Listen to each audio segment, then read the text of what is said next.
Tervist sõbrad, millal, kuidas ja miks teha superseeriaid? Kui tavaliste seeriate puhul teed ühe harjutuse seeriaid üksteise järel ning alles siis liigud teise harjutuse juurde, siis superseeria puhul teed 2 või enama harjutuse seeriaid üksteise järel ilma pikema pausita ringis ja puhkad alles siis, kui mõlema harjutuse seeria tehtud on. Ning siis kordad seda ringi, kuni soovitud arv seeriaid mõlemal harjutusel tehtud on. Üldjuhul on mõistlik superseeriaid kasutada harjutustel, millel peamiselt töötavad lihased omavahel ei kattu, näiteks biitseps ja triitseps.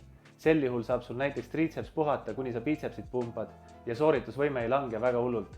Superseeriate puhul on super see, et saab aega kokku hoida, kuid mitte nii super ongi see, et sooritusvõime ilmselt langeb.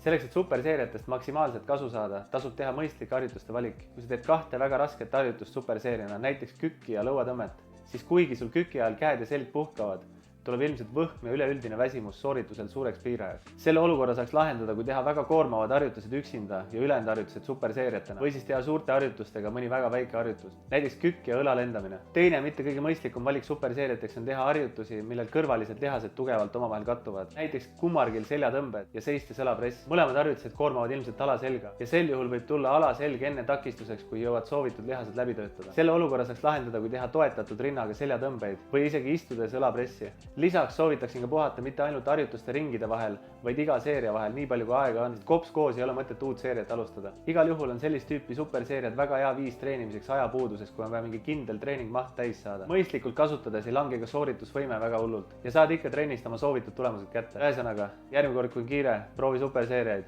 Edu treeningutel, sõbrad, pealtnägemiseni!